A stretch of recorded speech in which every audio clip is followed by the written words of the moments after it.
Bhagavate Vasudevaya. Om Namo Bhagavate Vasudevaya. Om Namo Bhagavate Vasudevaya. Om Namo Bhagavate Vasudevaya. Om Namo Bhagavate Vasudevaya. Om Namo Bhagavate Vasudevaya. Narayanam Namaskritya Naram Chaiva Narottamam Devim Saraswatim Vyasam Tato Jayamudirayet Nashtaprayeshva Bhadreshu Nityam Bhagavata Sevaya Bhagavatyuttama Shloke Bhaktir Bhavati Naishtiki. Om Ajnanatirmirandhasya Jnananjana Salakaya Chakshurunmilitam Yena Tasmai Sri Gurave Namaha. Namo Vishnu Padaya Krishna Presthaya Bhutale Srimate Bhakti Vedanta Swamin Niti Namine. Namaste Saraswate Deve Gauravani Pracharine Nirvishesha Shunyavadi Paschatya Deshatarine. Jaya Sri Krishna Chaitanya Prabhu Nityananda Sri Advaita Gadadhara Sri Vasadi Gaura Bhakta Vrinda. Hare Krishna Krishna Krishna Hare Hare Hare Rama Rama Rama Hare Hare. ग्रंथराज Shrimad Bhagavatam की जय, श्रीमद् भगवद गीता की जय, श्रील प्रभुपाद की जय, समवेत गौर भक्त वृंद की जय। वांछा कल्पतरुभ्यश्च कृपा सिंधुभ्यैव च पतितानां पावनेभ्यो वैष्णवेभ्यो नमो नमः। Hare Krishna, dear devotees, I welcome you to today's Srimad Bhagavatam for All session. We are reading from Srimad Bhagavatam, Canto 10, Chapter 7, Killing of the Demon Śakaṭaṁ. Actually, Trinavarta. The title of the chapter is Killing of the Demon Trinavarta.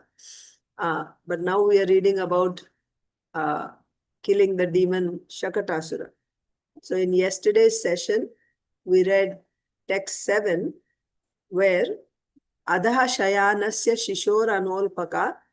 Adaha Shayanasya means the child was sleeping beneath the cart. Shishu, because small baby. And his lotus feet were also very, very small because he's still a baby, not very well developed. And with his small feet, not fully developed, very small feet, and which were as pravala mridvangri. Pravala means like new leaves, tender leaves, as soft as tender, newly grown tender leaves, with such feet. Hatam, he hit vyavartata. So what happened when he hit the cart? The cart, literally, the whole cart flew up and fell at a great distance away. Because one thing which I didn't explain yesterday was that it's not that it just fell next to him. The baby was under the cart. If the cart had just dropped down, it would have fallen on Kṛṣṇa. So when he kicked the cart, it just flew up and fell at a great distance away from the baby, in a place where, because remember, the whole house was filled with people. Everywhere it was filled with people. This was in the courtyard of the house, and even the courtyard is outside, where the cart could come in and go out. It's not like the courtyard inside, which is surrounded by rooms. Not like that. The courtyard where cart could come inside and it could go out. So from there, when in one corner, the cart was there and Kṛṣṇa was sleeping under this cart. And when how did it happen? He was crying. He was crying for his mother. For his mother's breast milk, actually. He was crying to get her attention. And there was no He didn't get any attention. Then he started kicking his legs like small babies do, like karke they keep kicking, right? And then while he was doing that, one kick, just hit the cart. And the reality was Kṛṣṇa wanted to kill the demon, Asura, who was residing in that cart. How do we know this? Acharyas are telling that there was a demon sitting in the cart. Kṛṣṇa desired to kill that demon. So he kicked the cart with his soft, tender lotus feet that just touched the cart. And the cart just flew up and fell at a great distance away from him, away from all the people. Nirjana sthan, right? Where there is no people, it went and fell there. And how did it fall? What all were there on the cart? So many pots filled with yogurt, filled with ghee, butter, like that. Many pots made of different metals. Yesterday we read gold, silver, and brass pots like that. Rasapriya.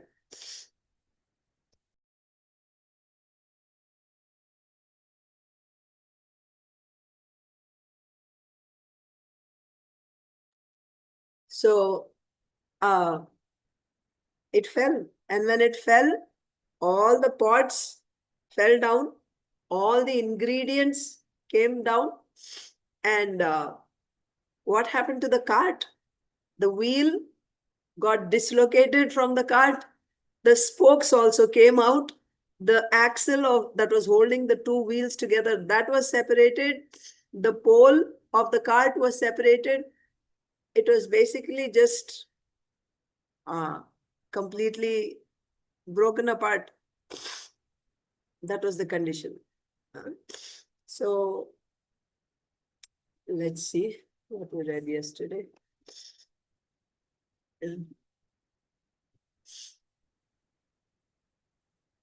Adaha shayanasya shishoranoల్పకా pravalαμridvangrihatam vyavartata vidhvastanānārasakupyabhajanam. Thank you.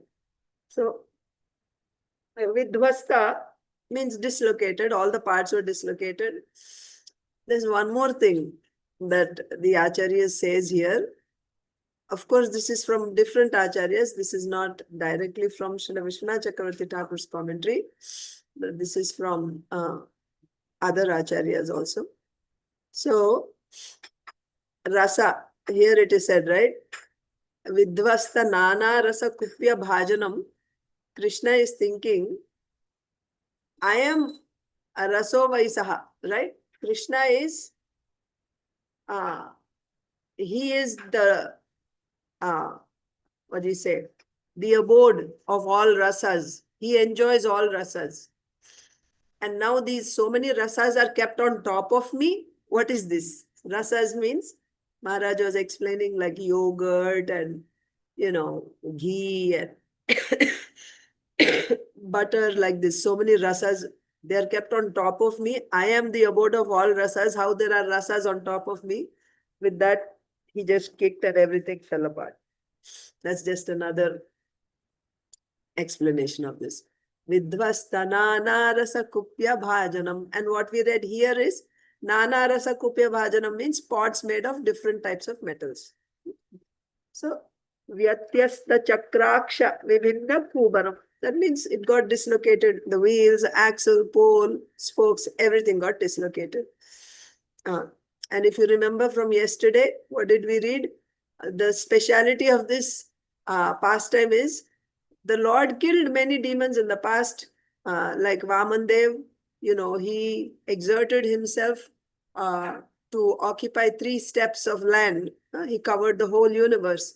And Narasimhadev, in order to kill Hiranyakashipu's hard body, he appeared in the form of Lord Narasimhadev with his, nails he tore apart.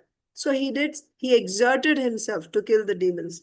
But here, baby Kṛṣṇa, the Lord, remained in the form of a small baby and yet killed this demon. And he did such wonderful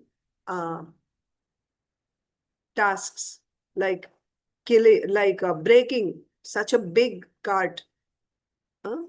This cart is as big as a huge truck, it is said, 90 feet long. And baby is just 3 months old, you know. Kṛṣna Priya is 3 months, right? Like that. So he just, Priyanka Mataji's daughter, that's Kṛṣna Priya. So we just touched, and the cart, such a big cart, broke. So this is the wonderful thing. Even though Krishna is in the form of a small baby, he's still the Supreme Personality of Godhead. We saw that. Then another point is, if it is such a big cart, there is actually a whole bed underneath. If you want some more details about this cart, about this śakaṭa, this cart is used for this purpose, for stocking, for storing, you know, all the, milk products, etc. They would stock them on top of this cart so that, mice or ants can't get to them. So it will be in an elevated position. And also, there is so much room under the cart that they stock so many things under the cart also.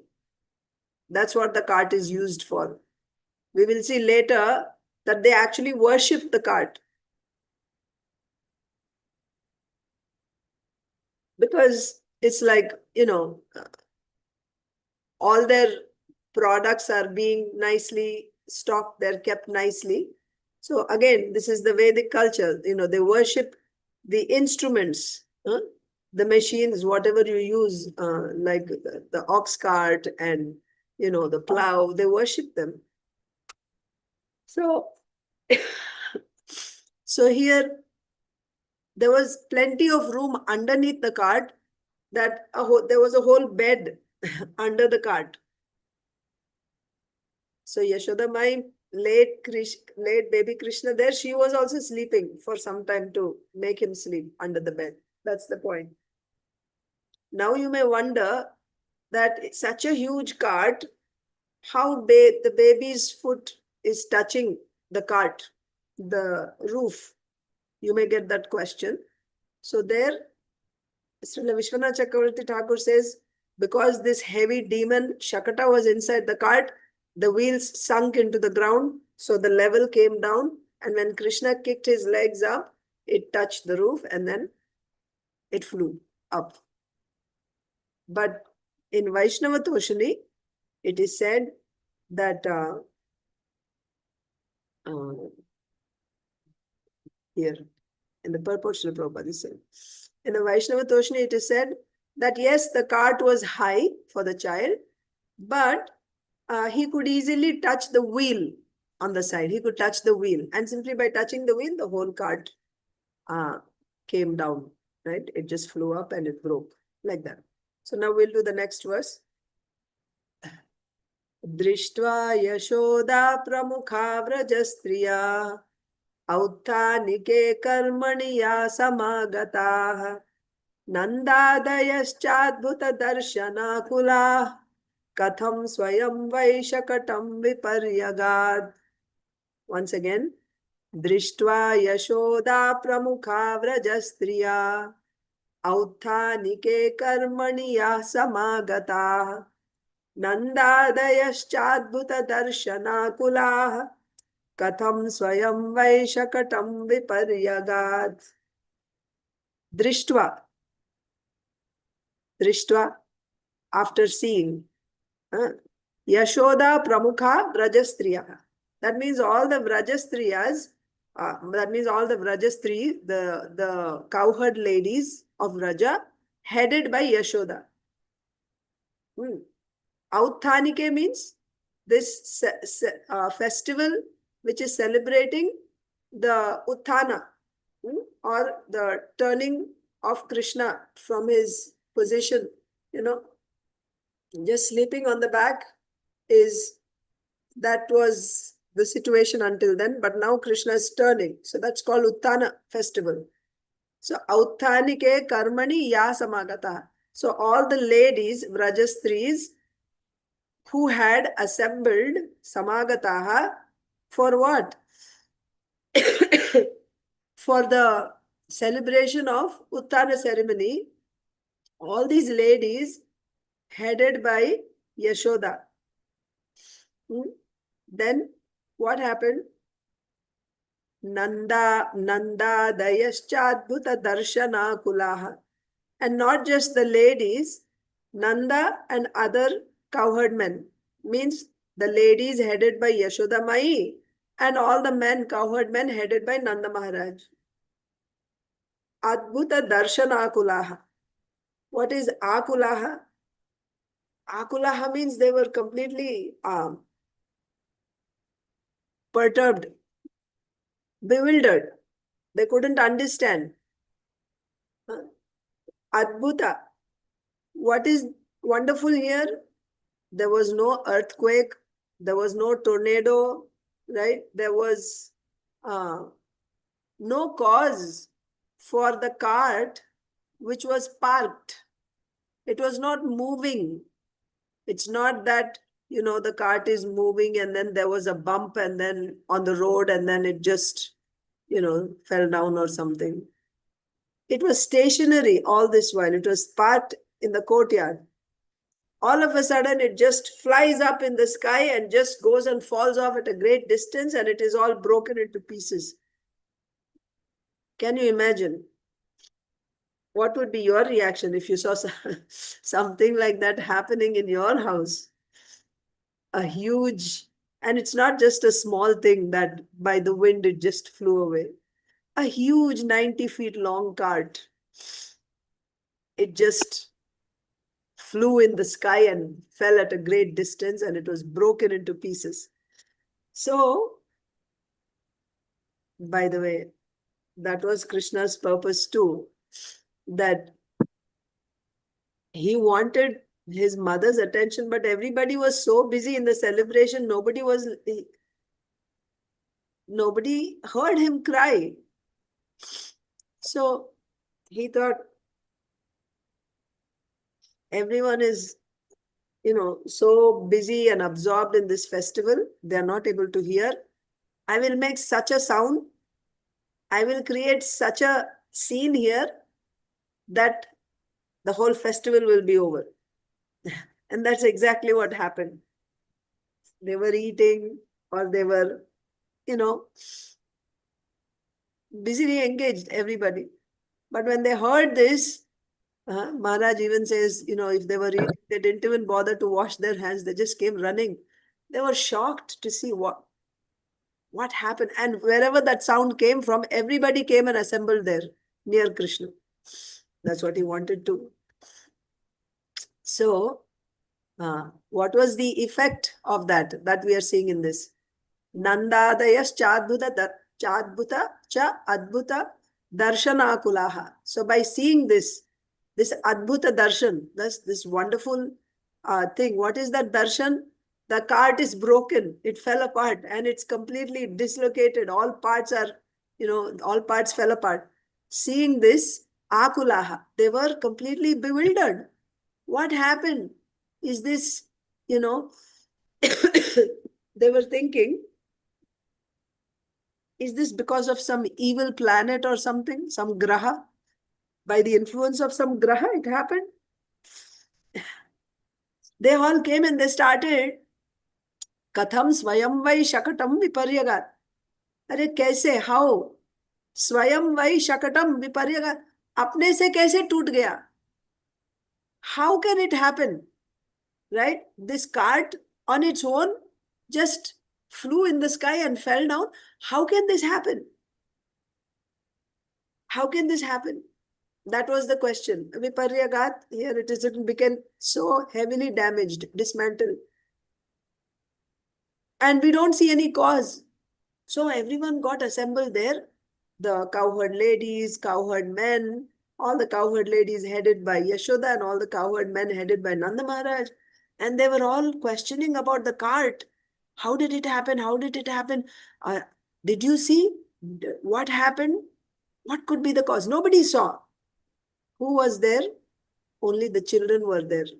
The small children that Yaśodā had said, you watch, and she had gone.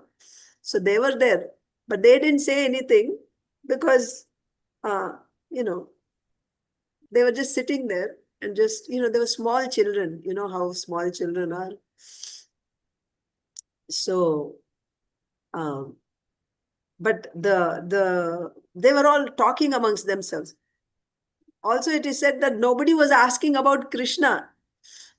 It didn't even occur to them that Kṛṣṇa could be the cause. He was the one under the cart. Maybe he did something. This didn't occur to them at all. Kṛṣṇa could have done something that didn't occur to them. They were simply thinking, Zarur, it must be some planet, some, evil star or something, graha must have done this. Like that, they started talking and asking, and, what happened, what happened? They were surprised. This was going on. When Mother Yashoda and the other ladies who had assembled for the utthāna festival, and all the men headed by Nanda Mahārāja, saw the wonderful situation, they began to wonder how the handcart had collapsed by itself. This was their wonder. How is it possible? It was beyond their intelligence. Like in the previous purport, Srila Prabhupada explained that. It was beyond their intelligence. They couldn't understand. How could it be? They could not comprehend. On its own, it just happened. That was their bewilderment. They began to wonder how the handcart had collapsed by itself. They began to wander here and there, trying to find the cause, but were unable to do so. So they were moving around, talking to each other, kya hua, what happened, like that. And they were only thinking about the cart, how the cart broke. Nobody even considered that, what about Kṛṣṇa? What is his situation? Because they were just, they were completely occupied by that thought. So that was text 8. Let's see if there's any commentary on this also.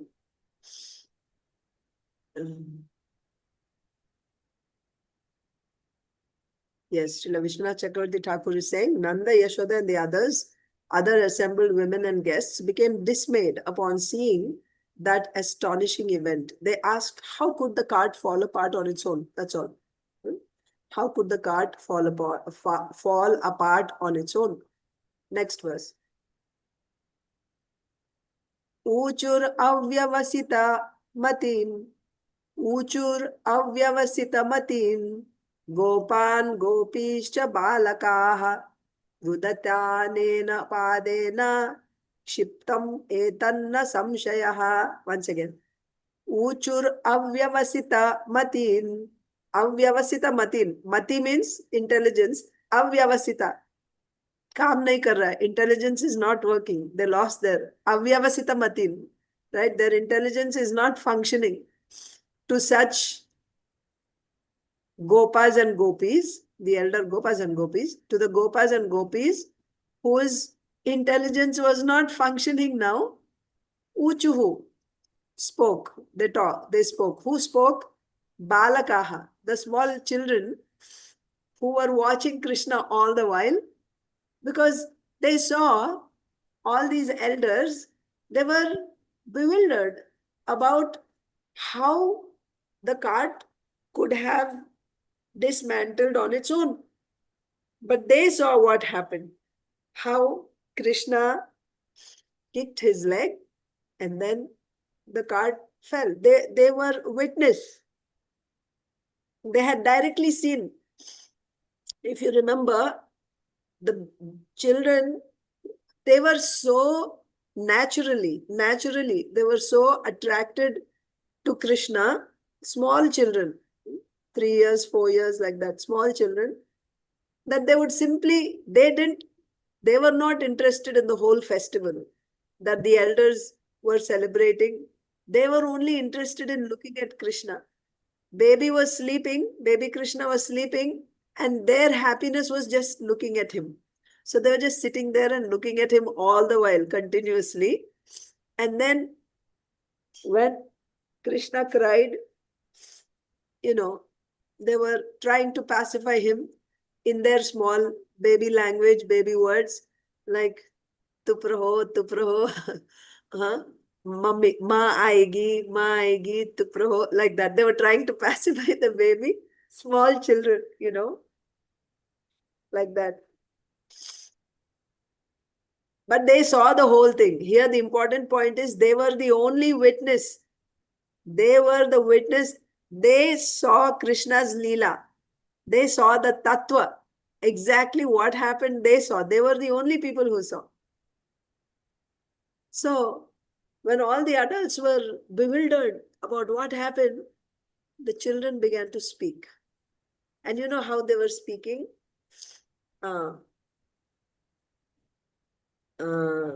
This is explained in Ananda Vrindavan Champu Maharaj says. There's a poem written on how the children spoke. So they were speaking, like in broken language. Like, for example, this is what they're saying. Rudatānena pādena. So, rudata, anena, pādena, like that. Like small children, how they speak. And also, they were like small children, so they were kind of, all these elders were there. So they were kind of speaking, like thinking and speaking like that. Innocent small children, and so rudatānena pādena means, rudata means he was crying.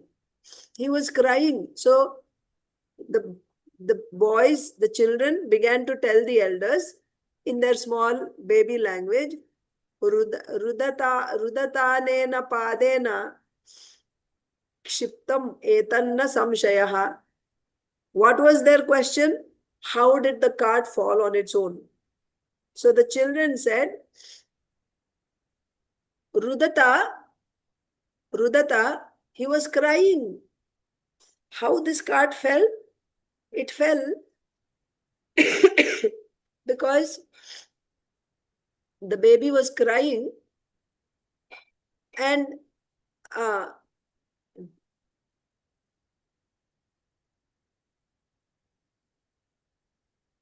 so first he started crying, and then he started kicking his legs, because there was no, because of his crying, nobody came. His mother didn't come, not nobody. He was crying for his mother. His mother didn't come. So then he started kicking his legs, and then kṣiptam etan. This cart was dashed apart and immediately fell dismal. So he was crying, and while crying, with his foot, right, he kicked the cart. And by that, the cart was just, it just flew in the sky, it fell down and it broke apart. Na saṁśayaḥ. Don't doubt this. This is exactly what happened. Etan na saṁśayaḥ. Whatever we said, this is the truth. Don't doubt this. Don't doubt that this has, something else has happened. This is exactly what happened. We saw this. But they were saying like how small babies say. Ūcur avyavasita-matīn, gopān gopīś bālakāḥ, rudatānena pādena, kṣiptam etan saṁśayaḥ. Anena also, Maharaj gave a meaning for anena. Anyway, I'll tell you later. Translation and purport by Srila Prabhupada. The assembled cowherd men and ladies began to contemplate how this thing had happened. Is it the work of some demon or evil planet? They asked. At that time, the small children present asserted that the cart had been kicked apart by baby Kṛṣṇa. As soon as the crying baby had kicked the cart's wheel, the cart had collapsed. There was no doubt about it. Okay? Purport. We have heard of people's being haunted by ghosts. having no gross material body, a ghost seeks shelter of a gross body to stay in and haunt.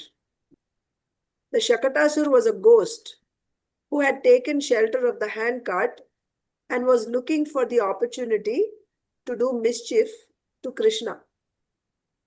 So here, yesterday, Prabhuji was asking about how the ghost usually takes shelter of a person, enters into the body of a person.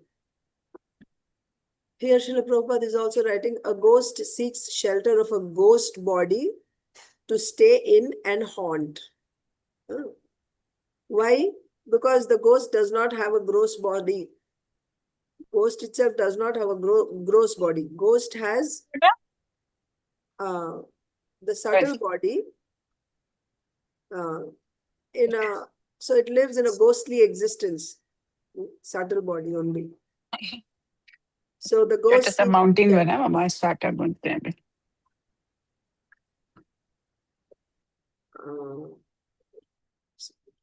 So a ghost seeks shelter of a gross body to stay in and haunt.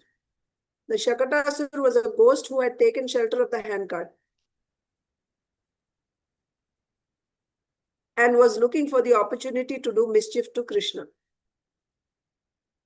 So what do we understand? So if it is not able to enter into the body, then it is staying outside and it's trying to create disturbance.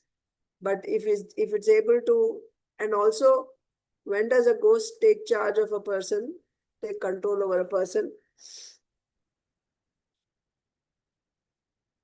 When the person is influenced by the mode of ignorance. We read this in one purport, I forget where though. It comes in one of the purports that wherever there is,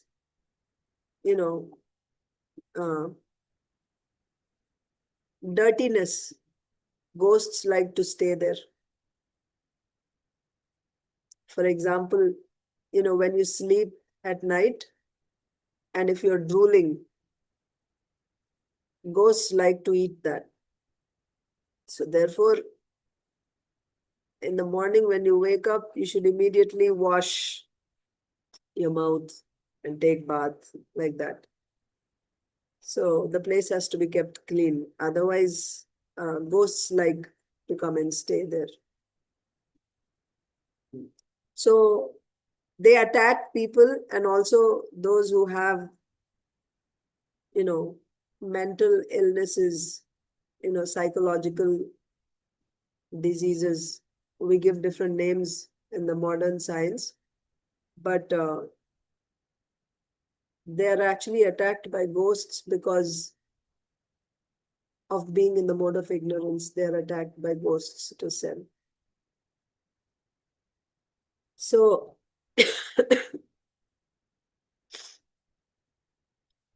of course, here it's a different story. Kṛṣṇa is the Supreme Personality of Godhead. This is a demon. But this demon didn't have a gross body. It was ghostly. That's why he was taking shelter in the cart. And nobody saw the demon when he was in the cart. Nor did they see after the demon was killed also, they didn't see. Because ghost doesn't have a gross body. So having no gross material body, a ghost seeks shelter of a gross body to stay in and haunt. But also what I was trying to say was, when you say gross body is made of gross elements, earth, water, fire, air, ether. So my gross body is made of the same elements and other objects are also made of the same elements. So it can stay there. There's no problem for the ghost to stay there. But if it wants to do things, right, then it enters into our body, takes over our body, and then does things which it wants to do through my body by suppressing me. That's when you are said to be haunted by a ghost. But otherwise, ghost can stay in other gross objects. Like yesterday we saw Dundukari was in the bamboo, and Shakatasura, this asura, was in that Shakata cart, like that. So having no gross material body, a ghost seeks shelter of a gross body to stay in and haunt. The Shakatasura was a ghost who had taken shelter of the handcart and was looking for the opportunity to do mischief to Kṛṣṇa. Because he's a demon, so he wanted to do some mischief to Kṛṣṇa. When Kṛṣṇa kicked the cart with his small and very delicate legs, the ghost was immediately pushed down to the earth and his shelter dismantled, as already described. So Kṛṣṇa was calling for his mother. He was angry that she didn't come, but at the same time, making that as an excuse, he wanted to kill this demon also, who was hiding in that cart, staying in that cart. When Kṛṣṇa kicked the cart with his small and delicate legs, the ghost was immediately pushed down to the earth and his shelter dismantled, as already described. This was possible for Kṛṣṇa because he has full potency, as confirmed in Brahma Samhita. Angani yasya sakalendriya vrittimanti pashyanti panti kalayanti chiram jaganti ananda chinmaya sadujjvala vigrahasya govindamadi purusham tamaham bhajami. Angani yasya means whose limbs sakalendriya vrittimanti are capable of doing the functions of all other senses. That means his hands can do the work of all other senses. His eyes can do the function of all other senses, like that.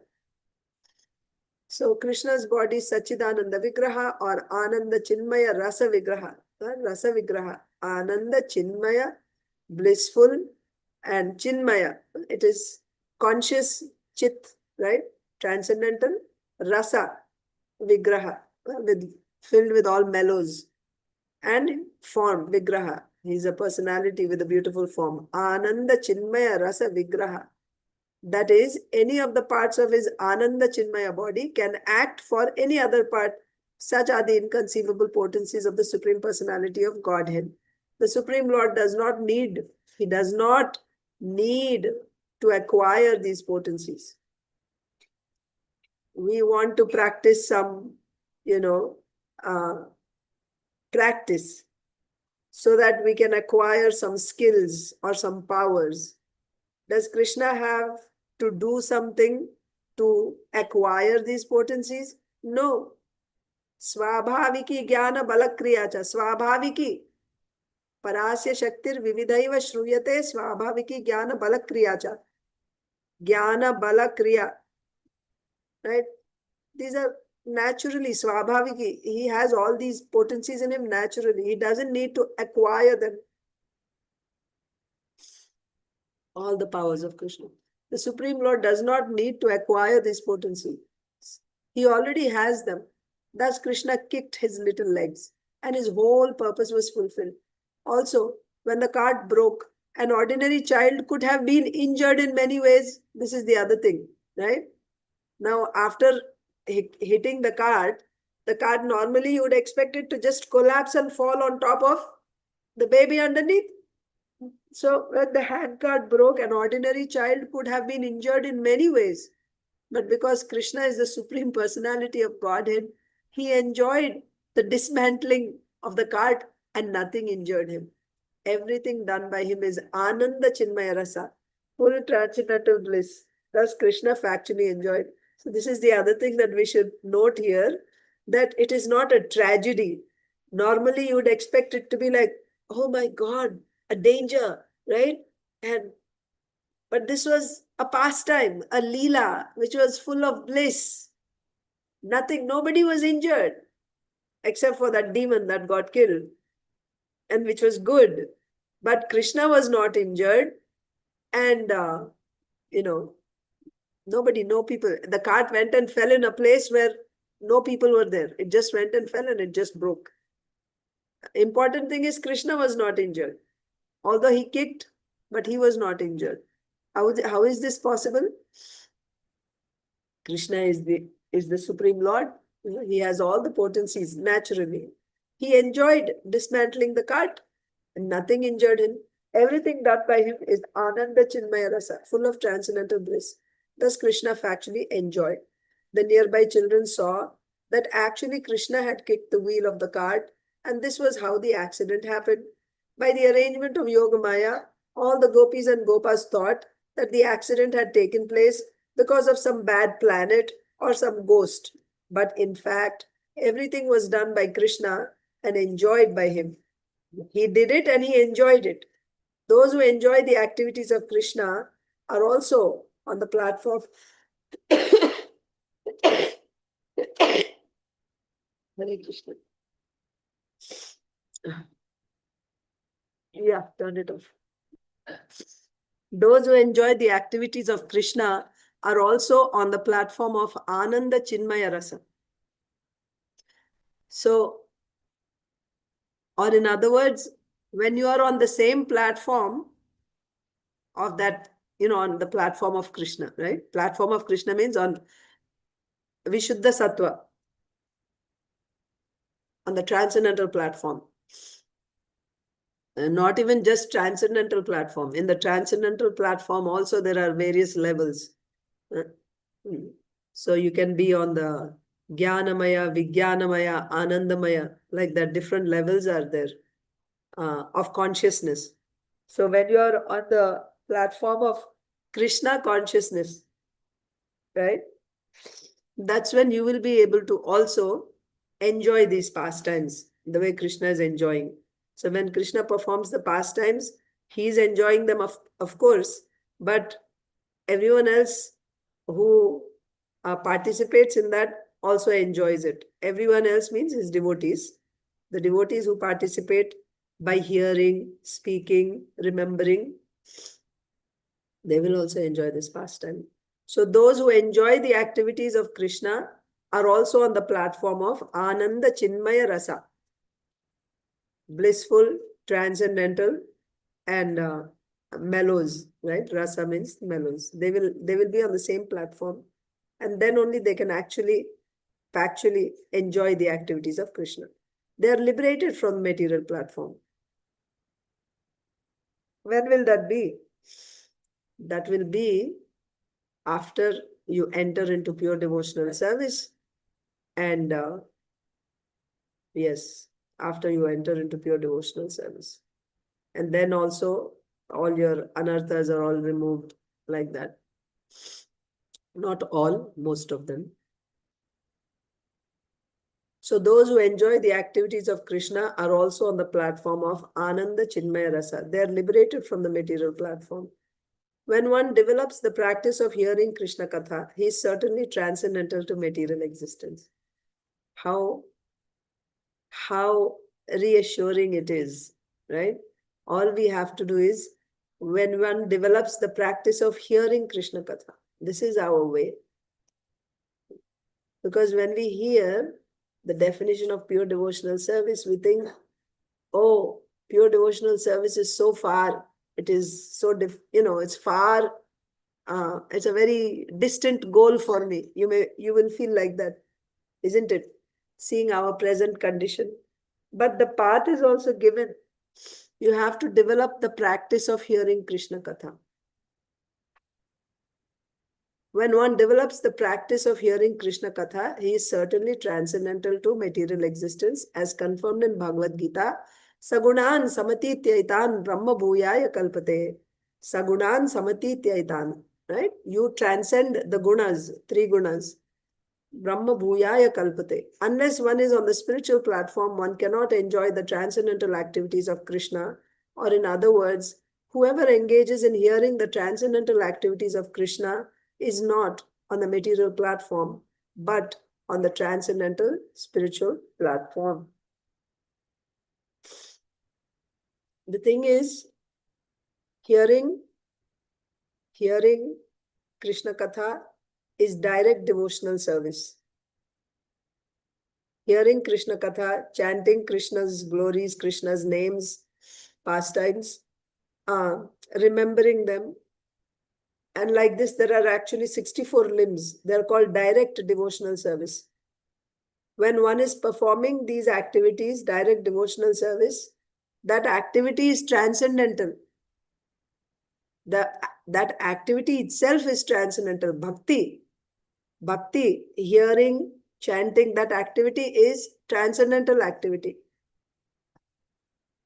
So that activity gives the result regardless of where you are, whether you know of it or not. Even if you don't, even if you don't know that it is transcendental, still it will act on you. That is why it is called sakshat bhakti. It's not dependent on your state or your condition. You can even be an animal. And like an ant, while crawling, if it happens to circumambulate the deity, then that is counted as devotional service. Yes, that is devotional service. Circumambulating the deity is devotional service. The ant had no intention, had no knowledge that this is the Supreme Lord and I am now doing parikrama. No, it doesn't have any such knowledge. However, because that act happened, it gets credit for that. It will get the result of circumambulating the deity, which is direct devotional service. So these limbs of bhakti are very, very powerful. And in that also, hearing is most essential. And in that also, as we saw in the first verse of this chapter, Parikshit Maharaj is saying, even amongst all types of, hearing of Krishna's pastimes, that means pastimes of Krishna's other avatars, hearing of Krishna's pastimes and his childhood pastimes is so sweet. But simply by hearing these pastimes, what happens is your distaste, your apathy, your disinterest in hearing Krishna Katha is removed by hearing this. How wonderful is that? So that's why Srila Prabhupada gave us the Kṛṣna book. Even before he came to the 10th canto of Bhagavatam, in the very early days, he first gave the Kṛṣna book. And he said, the Kṛṣna book is presented in such a way that anyone can read it and benefit from it. You don't need, because normally if you want to hear the 10th canto, what is the recommendation? You should first read, like we were discussing in the Philadelphia class yesterday. We need to first hear the creation pastimes, Srishti Leela of the Lord. How Karanodakshaya Vishnu glances on Prakriti, and by that glancing, then all these 23 elements are produced, universes are formed. How Garbhodakshaya Vishnu enters the universe, Virata Purusha comes, Brahmaji comes, and then, how creation proceeds from there. It's important to learn all this first. By doing this, we, the conditioned souls who are in deep slumber in the lap of Maya, we can be awakened from that sleep by hearing Srishti Leela. Because we are sleeping in Maya now. To wake us up, we have to hear the Lord's pastimes with Maya. Srishti Leela is the Lord's pastime with Maya, his glancing on Maya. So his pastimes with Maya, when we hear, then that wakes us up. And when we are awake, now the sweet transcendental pastimes of the Lord are fed so that we can actually relish them. So therefore, but if you're sleeping and in sleep, if somebody is feeding you nice sweets, you won't be able to relish them. So if we are now sleeping in ignorance and we hear the sweet pastimes, then we won't be able to relish them. Therefore, we need to wake up. Like that, Srila Vishwanath Chakravarti Thakur explains while describing the creation pastimes. And the creation pastimes are repeated again and again and again. In the second and third cantos, we see. The reason is this, to wake us up. The Acharyas are endeavoring, Sutta Goswami, Maitreya Muni, Sukadev Goswami, again and again and again. They're endeavoring to wake us up first so that we can actually relish the sweet pastimes. So then after going through the 9 cantos, then when we hear the 10th canto, we will actually be able to relish it properly. But Srila Prabhupada said, even beginners will be able to benefit from hearing the Kṛṣna book because it is presented in such a way. Because Srila Prabhupada gives philosophy in between also. So he said we can benefit from that. But the thing is about hearing Kṛṣna Katha. What did Parikshit Maharaj say about Kṛṣna Katha? By hearing the childhood pastimes of Kṛṣna, my disinterest to hear about the pastimes of the Lord in his other avatars, which are actually very sweet, but I am not able to relish them because I have jaundice. A jaundiced patient, if you give him sugar candy, he tastes it as bitter. He doesn't want to eat it. The candy is not bitter. He is tasting it as bitter because he has a disease. Then what is the medicine? You just have to keep taking that candy and that will cure the disease and eventually you will taste its sweetness. So similarly, hearing Kṛṣna Katha is like that. By hearing Kṛṣna Katha, your disinterest to hear the Lord's pastimes will be removed. So that is the medicine. And the result is the same thing what you're hearing, you'll be enjoying. When one develops the practice of hearing Kṛṣna Katha, he is certainly transcendental to material existence. So you'll become transcendental to material existence. That Kṛṣna Katha is transcendental. That Kṛṣna Katha is transcendental. And if you're taking it as medicine, initially the medicine is acting to cure your disease. Yes? So your materialness is being cured. And eventually, afterwards also you'll be doing the same thing. You will still be hearing after your cure. But the experience will be sweeter and sweeter. Once the disease is cured, then you're hearing the same thing, but you're relishing it even more and more. Like how Kṛṣna is enjoying here. What is said here? The devotees are also on the same platform as Kṛṣna. Ananda Chinmaya Rasa platform. They are on that platform. When will you be on that platform? When your disease is cured. When your disease is cured. How will the disease be cured?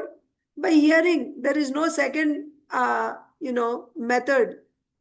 The hearing Kṛṣna Katha is the medicine, and that is what is to be relished also. It is the medicine, and it is what is the, your final gift that you get. You'll be relishing it. But initially, if you're not relishing it, what is the reason? If I'm not relishing it, it's because I am diseased. I'm covered by ignorance. And I have so many offenses. Yeah.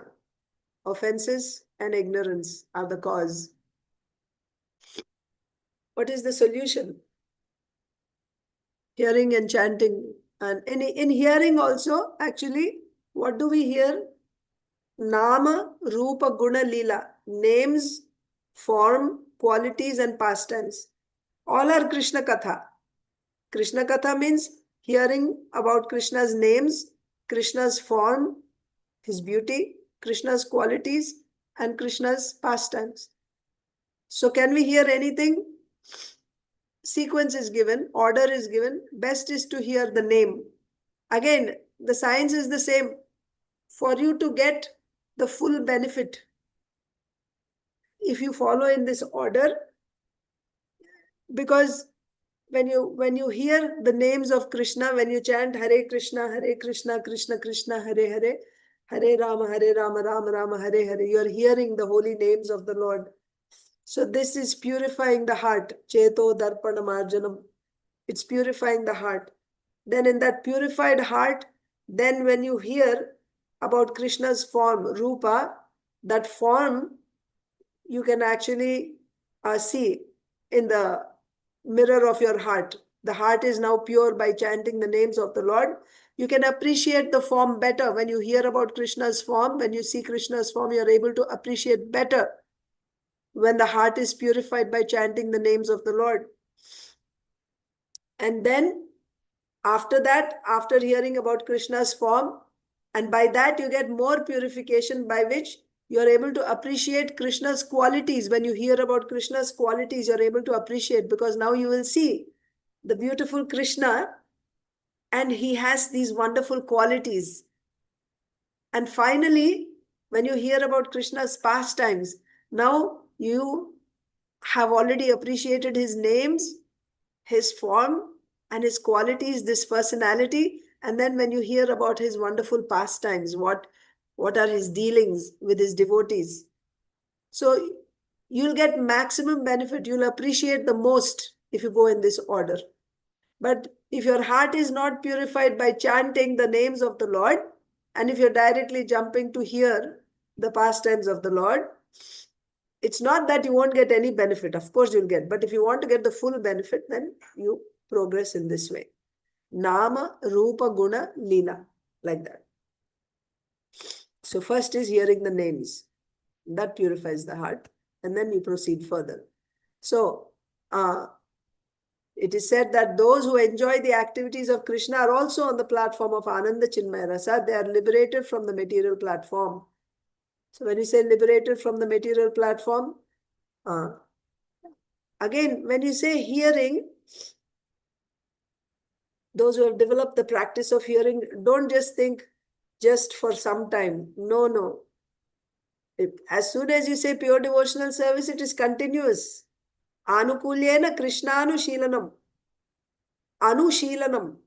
Shīlanam means activity done with your body, mind, or words, and also the mood of your heart. Right? The mood, your mood and activities done with body, mind, or words. This is Shīlanam. And Anuṣīlanam means it is repeated again and again and again. There's no full stop. There's no period. It goes on and on and on again. So when you say pure devotional service, it's not once a day or, for some time or every day. Not like that. Continuously. That has to be noted. So there are conditions here which we may not. That's why if you know the axioms or the siddhanta of the Gaudiya Vaishnava philosophy, when you read, you'll be able to understand, you'll be able to put things in perspective. Otherwise, if you say those who enjoy the activities of Kṛṣṇa are also on the platform of Ananda Chinmaya Rasa. So if sometimes people watch some serials of Kṛṣṇa on television and they say, oh, it's fun. So they are on the platform of Ananda Chinmaya Rasa. And after that, they go and they eat meat and, enjoy and do other sinful activities also. So can we say they are on the platform of Ananda Chinmaya Rasa? Those who enjoy the activities of Kṛṣṇa are also on the platform of Ananda Chinmaya Rasa. They are liberated. So you have to be liberated from the material platform. When one develops the practice of hearing. So here, practice of hearing Kṛṣṇa Katha means what? Nityam Bhagavata Sevaya. Nityam means what? Continuously, eternally. Nityam Bhagavata Sevaya. So when one develops the practice of hearing Kṛṣṇa Katha, he is certainly transcendental to material existence. Same, Anuṣīlanam. Anukulyena Kṛṣṇānuṣīlanam means again and again and again. Anuṣīlanam, Shīlanam is activity. Here, what type of activity? Hearing Kṛṣṇa Katha. Again and again and again. Just see the example, Parikshit Maharaj. How was he hearing? Day and night, 24/7. No eating, drinking, nothing. Sleeping, nothing. Simply hearing and hearing. And what was his mood? He was so, enthusiastic, so inspired to hear more and more. And look at his questions he's asking. He's not thinking, oh, I don't have much time. Let me just wind up quickly so that the whole syllabus is covered.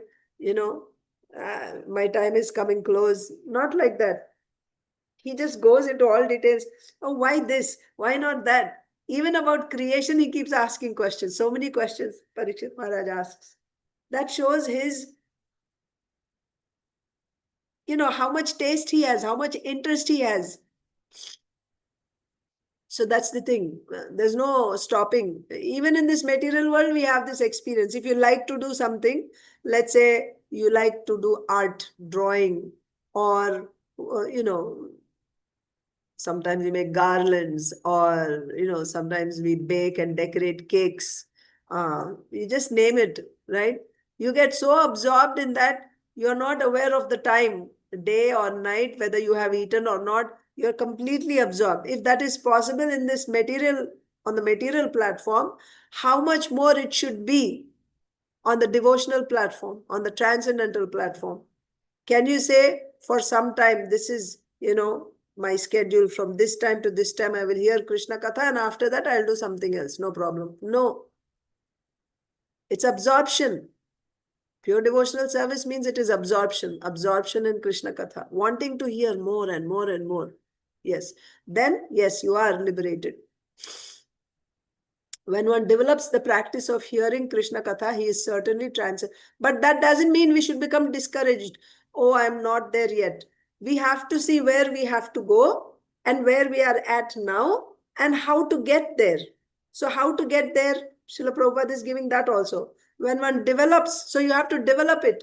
Start with wherever you are. If you're not hearing anything at all, start hearing for, 15 minutes, half an hour, 1 hour, whatever you're able to do now. Start with that and keep on increasing and see your goal. You have to come to 24-hour meditation.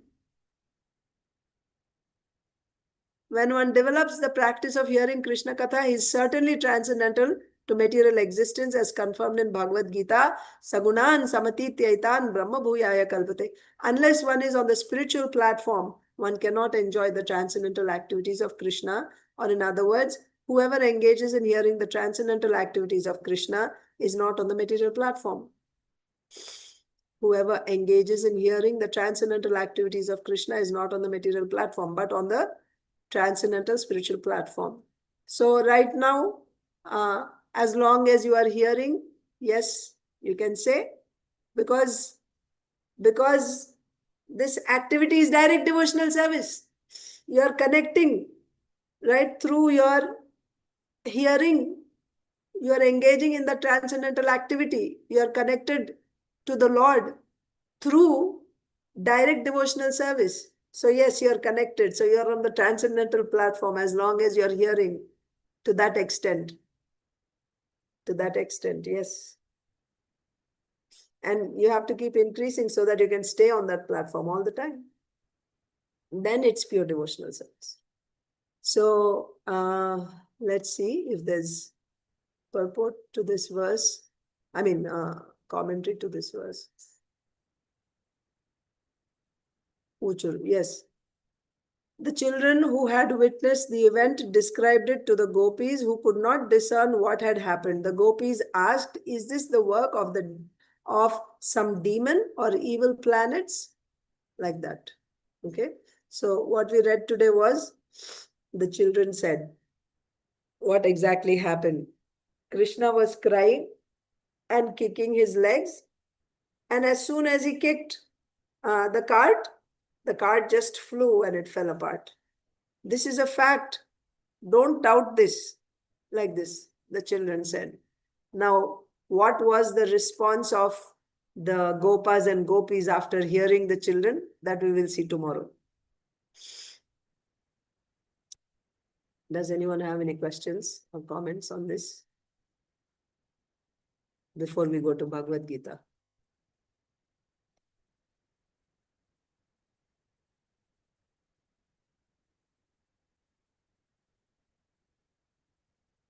Okay, no questions. So let's read Bhagavad Gita. Yesterday we read Bhagavad Gita text 13. Gyayam yat tat pravakshami yajgyatva amritam ashnute anadimat param brahma nasat tanna saduchyate.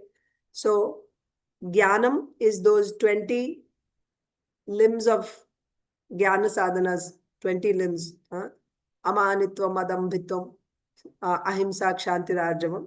So those Jnana sadhanas are called Jnanam because by practicing those Jnana sadhanas, you will get Brahma Jnanam. That is why the practices themselves are called Jnanam. then what is the object of that jnanam? What is the gyayam? Gyayam is Brahman. So Kṛṣṇa is saying, I will tell you about that gyayam. That is Brahma. And Brahma is explained by Srila Vishwanath Chakravarti Thakur as Brahman. So what is that Brahman? It is anadi. It has no beginning. What is this Brahman? Brahman is matparam. It is subordinate to me. Brahman is the effulgence that is coming from the body of Kṛṣṇa. And because Kṛṣṇa is beginningless, his effulgence, Brahman, is also beginningless. Anadi means it has no beginning and it is subordinate to me. Later on, Kṛṣṇa says, Brahmano hi pratishtaham. I am the shelter of this Brahman. So here also, matparam means I am the shelter of this Brahman, or this Brahman is subordinate to me. It is the effulgence coming from me. Nasat tan nasad uchyate. It has no cause and it is not transformed to produce any effect. The way clay is transformed to make a pot. That means clay is the cause for pot and pot is the effect of clay. In that way, we cannot say that Brahman has a cause, something has transformed to become Brahman. We cannot say that Brahman has some cause, nor can we say that Brahman has an effect, that Brahman becomes transformed to become something else. So, nasat tan nasat uchyate. So now the next verse, text 14. Sarvatah pani padam tat sarvatokshi shiromukham sarvatah shruti malloke sarvam avritya tishtati. So further, Kṛṣṇa is talking about that gyayam only in the 14th verse. You remember what the 6 questions of Arjun were? What is kshetram? What is kshetragya? What is jnanam? What is gyayam? What is prakriti? And what is purusha? So Kṛṣṇa already explained what is kshetra, this body, field of activities. This body is kshetram. What is kshetragya? The knower of this body. Who is the knower of this body? There are 2 knowers, Atma and Paramatma. So knower, kshetragya means the knower of this body. There are 2 knowers, Atma and Paramatma. What is jnanam? Knowledge about this body and both the knowers, Atma and Paramatma. This is jnanam. Like that, in general, Kṛṣṇa explained. Then further, how you get this jnanam? You have to practice jnana sadhanas. So those 20 jnana sadhanas were listed. After that, then what is the object of that knowledge? What is it that you want to achieve by that knowledge? What is your gyayam? What is your goal? Goal is Brahman. You want to go and merge into Brahman. So that gyayam was explained in the previous verse. That gyayam is Brahman, Kṛṣṇa is saying. Why he is saying the object of knowledge is Brahman? Because this whole section of Bhagavad Gita is talking about Jnana Yoga. In Jnana Yoga, the object is merging into Brahman. Brahman, absolute truth, is seen as Brahman. Of course, Brahman realization is inferior. It is partial realization of the absolute truth. But that is the goal in Jnana Yoga. So therefore, Kṛṣṇa is explaining it in terms of Jnana Yoga. But he said matparam, it is subordinate to me. The object is gyayam, is Brahman. That Brahman has no beginning. It is beginningless. It is subordinate to me. It does not have a cause, nor does it have an effect. That was said. Now in this verse, further about that gyayam, Kṛṣṇa is saying, sarvatah pani padam tat sarvatokshi shiromukham sarvatah shruti malloke sarvam avritya tishtati. Sarvatah pani padam tat. Sarvatah means everywhere. Pani means hands, padam means legs. So he has his legs everywhere. Legs and hands and legs everywhere. Sarvatokshi shiromukham. Akshi means eyes, shira means head, mukham means face. Everywhere he has his eyes, heads, faces, or mouths, mukham. Sarvatah shruti malloke. Shruti, hearing. So ears. He has his ears everywhere. sarvam avritya tishtati. And he's covering everything. He's there everywhere. He's present everywhere. Who is this? Kṛṣṇa is still talking about that geyam. Sarvatah pani padam tat sarvatokshi shiromukam sarvatah shuti malloke sarvam avritya tishtati. Translation. Everywhere are his hands and legs, his eyes, heads and faces, and he has ears everywhere. In this way, the super soul exists, pervading everything. Now you may wonder, super soul, where did the super soul come from? In the previous verse, Kṛṣṇa said that object is Gyayam, is Brahman. So Brahman has no form, right? Brahman has no form, no qualities. Now, Paramatma is being said, right? So that Brahma Tattvam is further being described here. But it is said super soul exists everywhere. So the point is, Kṛṣṇa's idea is, in saying this is, that we are going to learn things which are beyond the capacity of our intelligence to understand. With the material intelligence, we cannot understand everything about the Supreme Lord. It's not just about having, sharp brains that you'll be able to understand about the Supreme Lord, because he is inconceivable. So we are going to learn things beyond the capacity of our buddhi. Then how we will be able to learn them? For that we need mercy. When we get mercy, then we will understand that mercy is Swarupa Shakti. It is the inconceivable energy of the Lord. With that energy, we can understand, we can accept the inconceivable potency of the Lord. So those who get that mercy will hear and accept whatever they hear.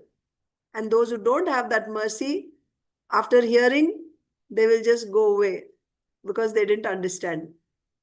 So what we need is, we need mercy. If we have mercy, then we will accept it, even though it is beyond our intelligence to comprehend. First, we will accept it, and then we will understand it. But how will we be able to accept it? Only when we receive mercy. But this mercy is not earned, it is gifted. We can try, but we cannot demand. You are not going to earn it. You cannot demand it, that I did so much, so I must get mercy. You can beg, you can try to please, but really the mercy is a gift. It is gifted to us. So those who don't have mercy, they should simply pray to the pure devotees. And if they want to give you the mercy, they will give. If they don't want to give, we cannot complain. So we had discussed earlier that this absolute truth is Jnanamayam. It is Brahman. So now the Lord is saying, everywhere his hands and legs are spread, and in this way the Paramatma is all pervading. So Arjun may ask, what is this? You said it is Brahma Jyoti. Now you are saying his eyes, legs, hands and heads are spreading everywhere. What are you saying, Kṛṣṇa? So Kṛṣṇa will say, Arjun, that is also true. That the Gyayam is Brahman, that is also true. And this is also true. That the Gyayam is Paramatma and he has his hands and legs everywhere. Both are true. You won't understand this with your intelligence. If you're trying to understand it with your intelligence, you won't understand it. Whatever I'm saying, you simply accept it. These subjects are beyond your intelligence. Things that are made of material intelligence may be understood by our intelligence. Things which are made using material intelligence, like our laptops and phones and all other things which are made using material intelligence, they can be understood with our intelligence. But these topics cannot be understood with material intelligence. So that's the commentary of Srila Vishwanath Chakravarti Thakur on this verse. Now we'll read Srila Prabhupada's purport also. As the sun exists, diffusing its unlimited rays, so does the super soul. But you remember, already we discussed, absolute truth is only one. There is no harm in calling the absolute truth Kṛṣṇa sometimes, or Paramatma sometimes, or Brahman sometimes. There's no harm in that. Is there any harm? Because actually the object is only one. Depending on the observer, sometimes the object is seen as Kṛṣṇa, sometimes seen as Paramatma, sometimes as Brahman. If you want to be even more specific, depending on the distance of the observer, the further away the observer from the absolute truth, he will see only the absolute truth as light, Brahman. The closer he comes, he will see as Paramatma. He comes even closer, he will see as Bhagwan. What is this distance? This distance is Kṛṣṇa consciousness, or you can say bhakti. Bhakti. So one who has very little bhakti, he is far away from Kṛṣṇa. Small quantity of bhakti. He will see only as Paramatma. As Brahman. Who has little bit of more bhakti, he's in the middle. So he will see as Paramatma. He has powerful bhakti, like bright sunlight, right? Then he will see absolute truth as Bhagwan, like that. How he will get this bhakti, whether little bit bhakti or little more bhakti or powerful bhakti, how he will get? By the association. If he gets the association of a powerful bhakta who has more bhakti, then he will see the absolute truth as Bhagwan. If he gets the association of a jnani who has very little amount of bhakti, then he will see absolute truth as Brahman, like that. But the point is, it's not wrong. And also yesterday or day before yesterday, I forget, we discussed how jnani, in the Jnana Yoga, you may follow, this actually we discussed in the Chaitanya Charitamrita class, the last Chaitanya Charitamrita class. Today we didn't have, or yesterday evening we didn't have Chaitanya Charitamrita, but the previous session, in that we discussed about Ashtanga Yoga. Using Ashtanga Yoga, one may use Ashtanga Yoga or one may use the Jnana Yoga to realize Brahman. Or Ashtanga Yoga may be used to realize Brahman or to realize Paramatma also. You're following what I'm saying? Ashtanga Yoga can be used. That means you can use Ashtanga Yoga to realize Brahman. You to go and merge into Brahman, you can use, yes. You can use Ashtanga Yoga to merge into Brahman.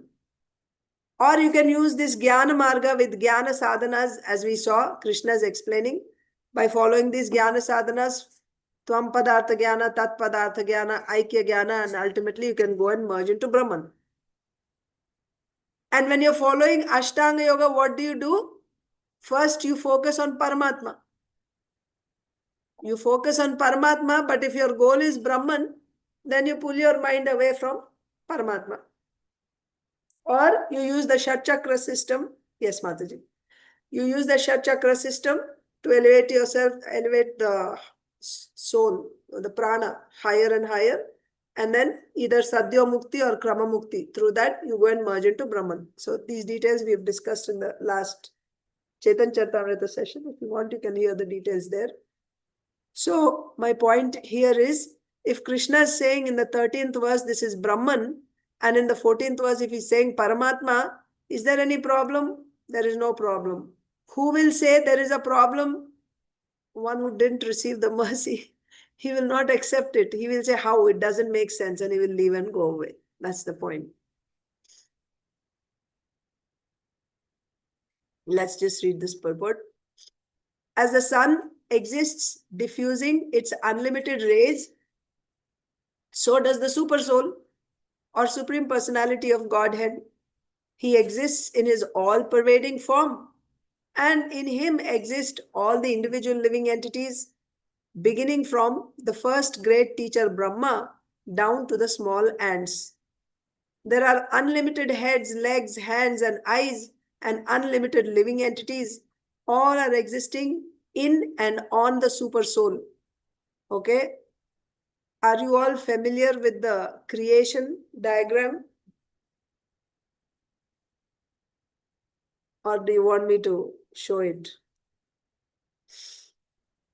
Actually, time is over today. Maybe in the next session, I can show you the diagram about how there are three. Yes, Swati Mataji. Mataji, here we can take as that Virata Purusha form also. Yes, that one only, that diagram only. Virata Purusha. So Garbhodakashaya Vishnu is the Paramatma for the whole universe. From his navel sprouts the lotus stem. And in that lotus stem is the Virata Purusha. Virata Purusha means the super soul of that Virata Purusha is Garbhodakashaya Vishnu, and the body is made of material elements. What is that Virata Purusha? This whole universe actually, all the planetary systems, that is Virata Purusha. So Virata Purusha, that means on Virata Purusha's body, on his limbs, these various planets are situated. So Brahmaji is also there. So who is Paramatma now? Garbhodakashaya Vishnu is Paramatma. That means everything, all the forms of life that you see in this entire universe, whether Brahmaji or all the demigods or all the planets, mountains, rivers, Rakshasas, human beings, ants, elephants, insects, everybody. Where is everyone situated? On Paramatma. Which Paramatma? Garbhodakashaya Vishnu. Because from Garbhodakashaya Vishnu's navel came this Virata Purusha. And on the limbs of Virata Purusha are all the planets. And on all the planets are all these living entities. That's one thing. So everyone is situated on Paramatma. And Paramatma is there in everyone. How? Garbhodakashaya Vishnu expands as Kshirodakashaya Vishnu, and he enters into each and every atom. He's there as super soul in every living being, meaning in every body he's there. In ant's heart also he's there, in elephant's heart, in Brahmaji's heart, your heart, my heart, Rakshasas, everybody's heart, there is the Lord as Paramatma, localized Paramatma, Kshirodakashaya Vishnu. That means everything is rested on him, and he is in everything also. Everything is on him, and he is inside everything also. So now, whatever hands and legs and heads that you see in this entire creation, what are they? It is explained they are his hands and his legs. Like your hands, my hands. There are hands all over the universe, everywhere. There are heads everywhere. All these are his hands and his legs. Why? Because everything is coming from him only. And if you want to go even one step back, then everything is coming from Karanodakshaya Vishnu. He is also Paramatma. He is Paramatma for the entire cosmic manifestation, not just for this one universe. For one universe, the Paramatma is Garbhodakashaya Vishnu. For the entire cosmic manifestation, consisting of numerous, innumerable universes, for the whole cosmic manifestation, who's Paramatma? Karanodakashaya Vishnu, also called Mahavishnu. So in this sense, he has his hands and legs and faces and heads everywhere, means the hands, legs, faces of all the living beings everywhere, in all the planets. They are his hands and legs. That's what is being said here. And so there's no need of drawing the diagram now. I think I've explained it already. All are existing in and on the super soul. In and on the super soul. That's Garbhodakashaya Vishnu. Therefore, the super soul is all pervading because everyone is on him. The individual soul, however, cannot say that he has hands, legs, and eyes everywhere. So someone, see, the thing is, because this is Jnana Yoga, these verses are used by the Advaitins to push forward their philosophy, Advaita philosophy. Then they will translate this as, this is talking about the individual soul, because their philosophy is what? Atma and Paramatma, there's no difference. There's only one. That's Brahman. All the variety is because of covering of Maya right now.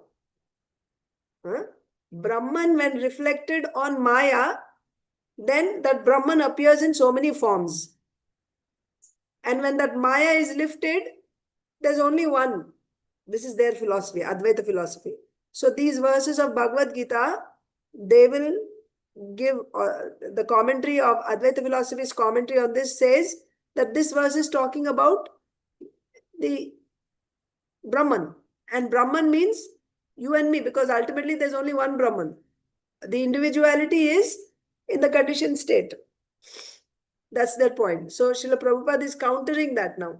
Srila Prabhupada is saying this verse is talking about Paramatma. The individual soul, however, cannot say that he has his hands and legs everywhere, hands, legs, and eyes everywhere. That is not possible. If he thinks that under ignorance, he is not conscious, right? That's also their philosophy. Right now, I'm forgetting that I'm Brahman under the influence of ignorance, avidya.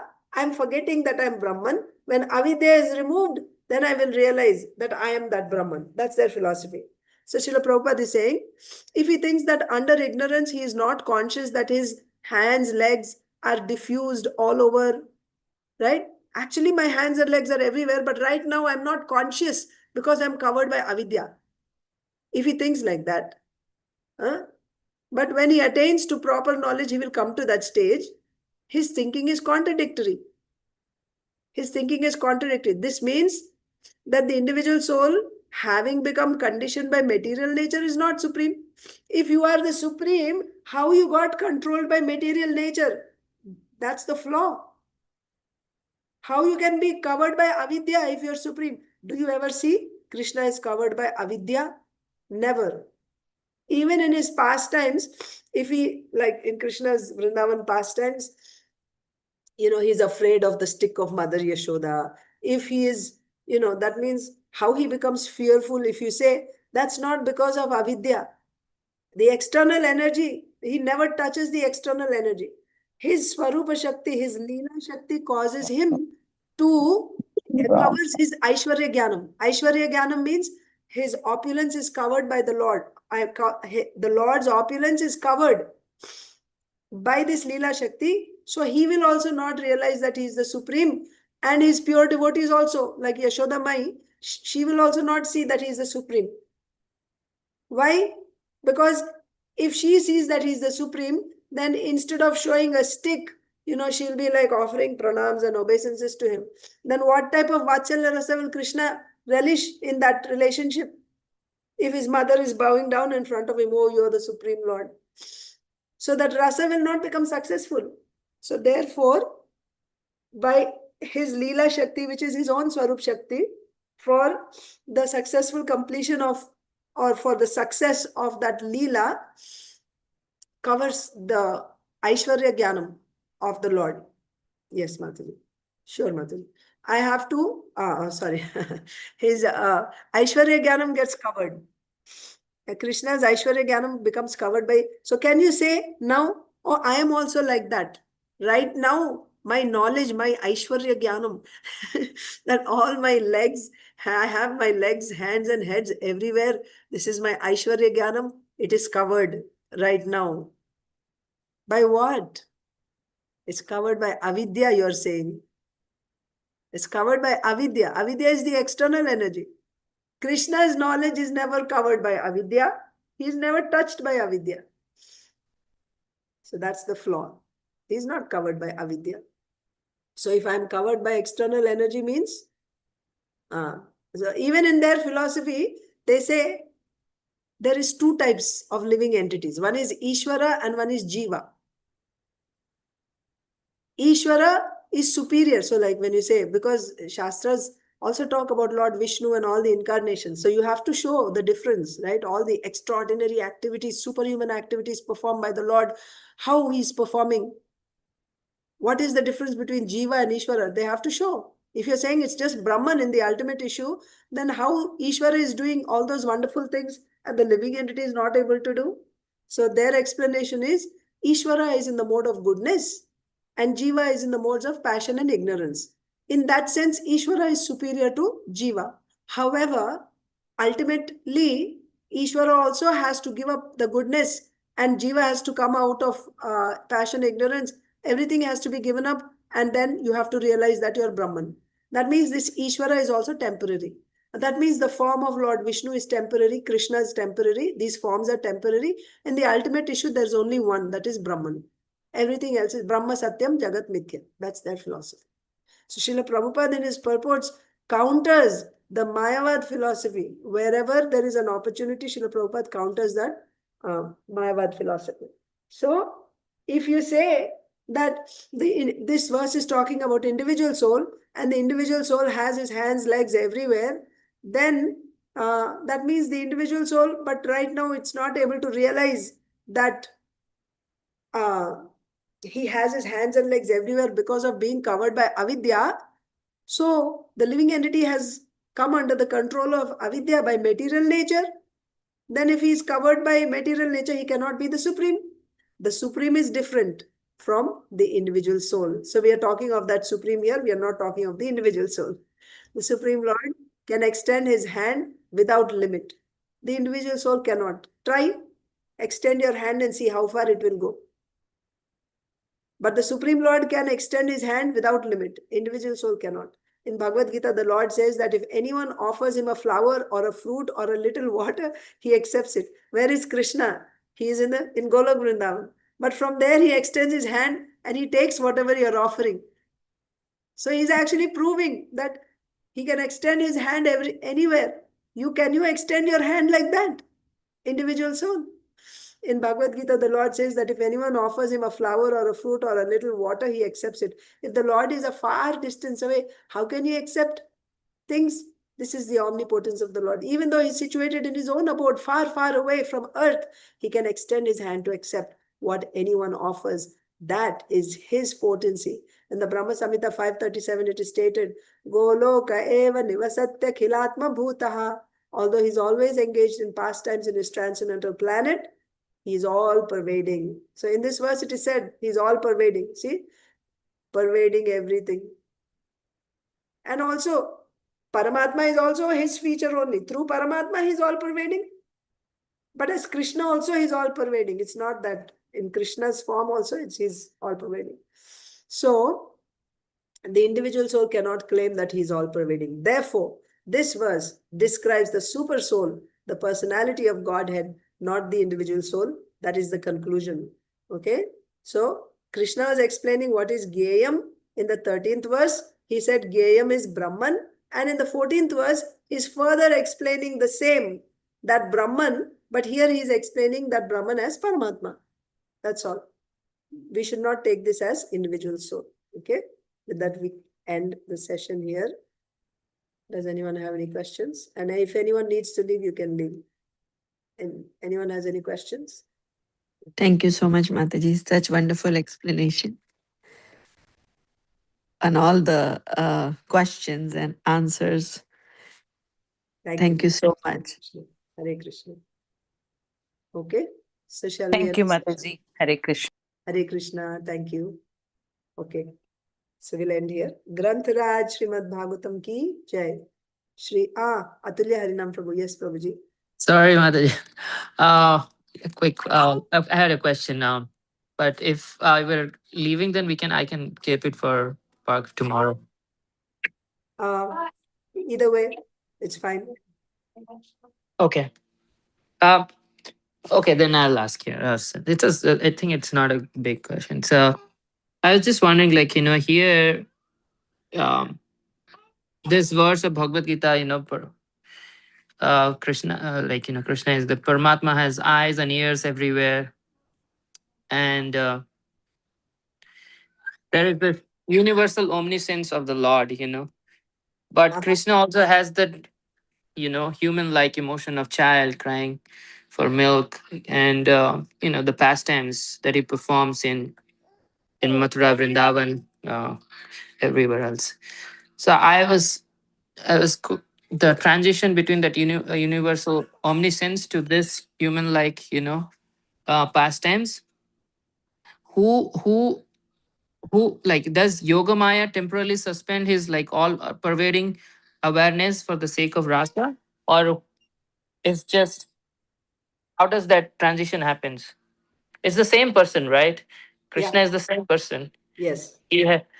So I was just wondering, like, how that happens. Is it the Yogamaya that turns it off, or he himself does it? So the Lord has a swarupa. Swarupa means his form, his personality. So his Yogamaya is not outside of him. That's why it's called his internal energy. To explain more, Krishna's form, his existence is because of Sandhini Shakti. So this Yogamaya has three energies: Sandhini, Samvid, and Haladini. On a broad scale, actually there are many functions, innumerable functions. But on a broad scale, this Yogamaya has three functions: Sandhini, Samvid, and Haladini. Yogamaya, or let's say Swarupa Shakti.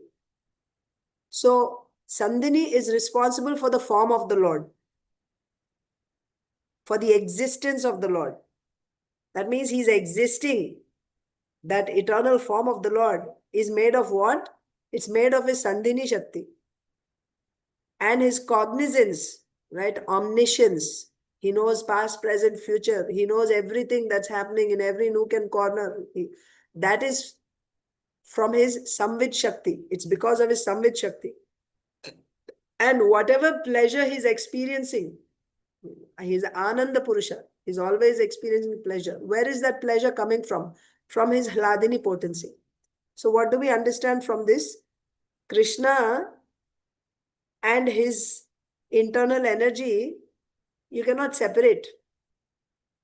His internal energy is inside of him. It is part of him. You cannot separate.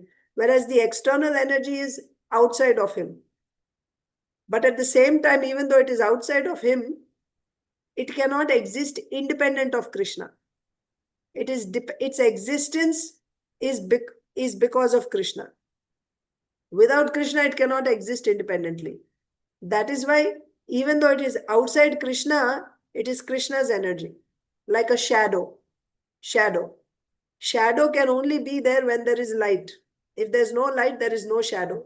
But at the same time, shadow cannot come in the front. It's always behind you. Like that. So now, Kṛṣṇa he's omniscient. He knows everything. But for a pastime to take place, and what is the whole idea? So one of the types of his internal energy, one of the functions of his so in this internal energy, Swarupa Shakti, there are many, many, many varieties, categories, like, and their personalities actually, because everything is conscious. So one of the Shaktis is called Leela Shakti. This is also part of Swarupa Shakti, but one branch, one function of Swarupa Shakti is Leela Shakti. What is the role of Leela Shakti? To nourish a Leela, to make one particular Leela successful. What do you mean by making a Leela successful? What is the goal of a Leela? The goal of a Leela is to give pleasure to Kṛṣṇa.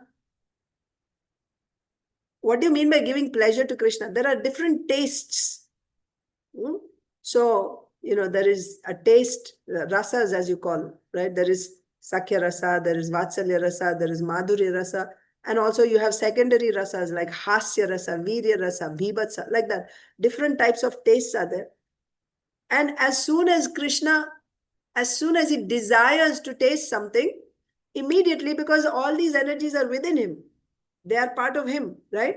As soon as he desires, immediately they arrange the whole situation for Kṛṣṇa, part of which is covering his Aishwarya Jnanam. Because if he has that Aishwarya Jnanam, how he will relish that? For example, Pūtana came, and now what is the whole idea behind this pastime? Kṛṣṇa should relish that Vatsalya Rasa, that condensed Vatsalya Rasa from Mother Yashoda. That means normally Mother Yashoda, all day she is serving Kṛṣṇa, and but that extra taste that he gets after a dangerous situation, right? Like it felt like she lost Kṛṣṇa. And after that, it's like he came back from the dead, like Nanda Mahārāja. When he saw Kṛṣṇa, he was just smelling Kṛṣṇa's head. Why? Because he thought, my son came back from the dead. So after that experience, the love that the parent shows to the child, that love Kṛṣṇa wants to taste. Yashoda is kissing him, hugging him, oh, crying, my son, you're back. Normally on everyday situation, that doesn't happen. This is special, extra. Kṛṣṇa wants to taste that. So to give that to Kṛṣṇa, now this whole Leela is arranged. By who? By the Leela Shakti. So then she will give whatever is needed for each player in that Leela. Who will play which role and what are the things needed for each player. For example, Pūtana should look so beautiful, divine. Pūtana is actually a Rakshasi, but she got that divine beauty. Who gave her that divine beauty? Leela Shakti gave. Why? To make this Leela successful. And why did we say it's divine beauty? Nitya Siddha devotees like Yaśodā and Rohini, they are also bewildered by her beauty, and they're thinking this must be Goddess Lakshmi herself. That means she was awarded that kind of beauty, the beauty that Goddess of Lakshmi has. That type of beauty was awarded to Pūtana. What qualification she has? She's a Rakshasi. But to make this Leela, to nourish this Leela, Leela Shakti gives that. And also, she covers the knowledge of, the devotees, pure devotees, like Yaśodā being bewildered by the beauty of Pūtana. How this happened? Also by Leela Shakti. Leela Shakti covers. Similarly, Leela Shakti covers Kṛṣṇa's knowledge also. How she's able to do that? Because the whole purpose is to give Kṛṣṇa that pleasure which he desired. So whatever is needed for that, she will do. And sometimes Kṛṣṇa's knowledge is also covered. Like Balramji's knowledge was covered. Remember when in Brahma Vimohan Leela, Kṛṣṇa himself became all these cowherd boys and calves. Even Balramji could not detect. How is that? Balram is the Supreme Lord. He could not detect. How do we understand? Leela Shakti. Why? How she could do that? To give, to make Kṛṣṇa taste those different rasas. That's the whole purpose. Was that helpful, Prabhuji? Is he here? Yes, Mataji, that was very, very helpful. Very nice explanation. So the follow-up question is like, if I'm just turning my mind, if Leela Shakti's primary job is to, hide Kṛṣṇa's Aishwarya, and to protect... Primary job is not hiding Kṛṣṇa's Aishwarya. Primary job is to make Kṛṣṇa relish that rasa, to nourish that Leela so that Kṛṣṇa can taste that rasa. Okay, so is it okay to say secondary job, like to hide Kṛṣṇa's if majesty? Needed in that Leela, if needed in that Leela, yes. Especially in Madhurya Leelas, like in Vraja, Vrindavan pastimes, Aishwarya will become an impediment. So yes, she will cover. Okay, so essentially to protect the rasa, the taste of Kṛṣṇa. So there are sometimes she fail or allow it to leak. Like, for example, when Kṛṣṇa showed the entire universe in his mouth to Mother Yasoda, or when he expanded into all the calves and boys to bewilder Brahma, does the Leela Shakti intentionally reveal his, that godhood, that Kṛṣṇa's majesty to test the devotee's love here? Or No. What happened there in Yaśodā case, Yaśodā is an eternal associate of Kṛṣṇa, So this pastime shows that even though Krishna's Aishwarya was revealed in front of Yaśodā-Mai, this is actually to show us the heights, the greatness of her love. That means her love is so powerful that even if Aishwarya came in front of her, that Aishwarya cannot stand. That means her love overshadows that Aishwarya. Her love is so intense that it overshadows Aishwarya.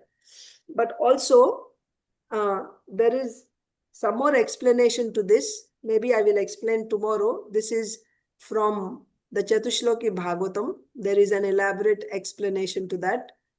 It will take a long time to do it now. We are already half an hour over time. But hold on to that question and remind me tomorrow. We will discuss further. So I'll share my thought just so we can discuss next tomorrow. Another thought is that, when Yaśodā-Mai sees the universe in Kṛṣṇa's mouth, and she was like stunned. She immediately thinks, oh, maybe I'm just tired, or someone is playing tricks. Yeah.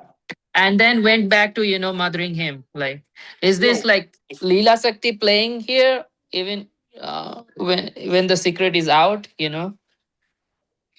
we can discuss this it's her tomorrow. love. It's her love that is completely like that. Aishwarya cannot stand in front of her love. It's like, that pastime. I think recently also we talked about it when the gopis come searching for Kṛṣṇa, and Kṛṣṇa takes the form of Lord Narayan and Aishwarya, right? Narayan is Aishwarya form. And the gopis see Lord Narayan, they're not interested. They ask, did you see Kṛṣṇa? And he shows in that direction, and they run. And then when Srimati Radharani comes, Kṛṣṇa is not able to hold up that form of Narayan in front of Srimati Radharani. Why? Her love is so intense that in front of her love, that Aishwarya cannot stand. So two of his arms automatically disappear, and he becomes exposed as Kṛṣṇa in front of Srimati Radharani. That means her love is so powerful.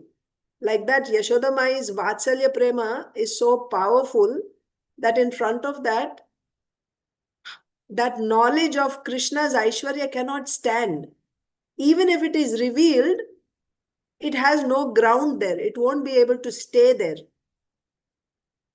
So she says, all right, don't eat dirt again. And she just goes on with her business like that. But that explanation of Yogamaya's role, it's very important. It comes in Chatushloki Bhagavatam, Ritertham Yad Pratiyeta. That will be one whole class in itself, but it's very important philosophical point. So I was thinking maybe we can discuss it tomorrow.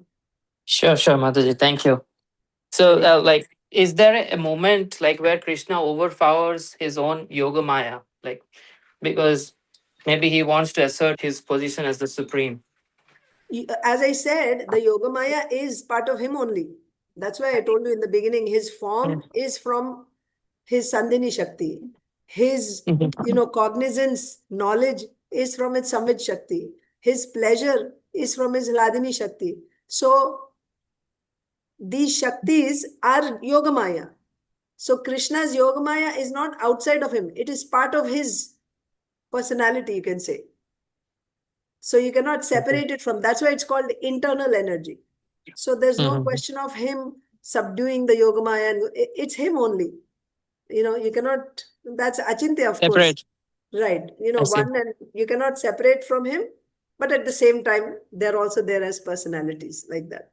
So yeah, I don't know, if any, but yeah, I never heard anything like that, that Kṛṣṇa is suppressing the Yoga, because Yogamaya is not working against, he's only working in his interest. She's working towards making, giving him pleasure. That's the devotee, right?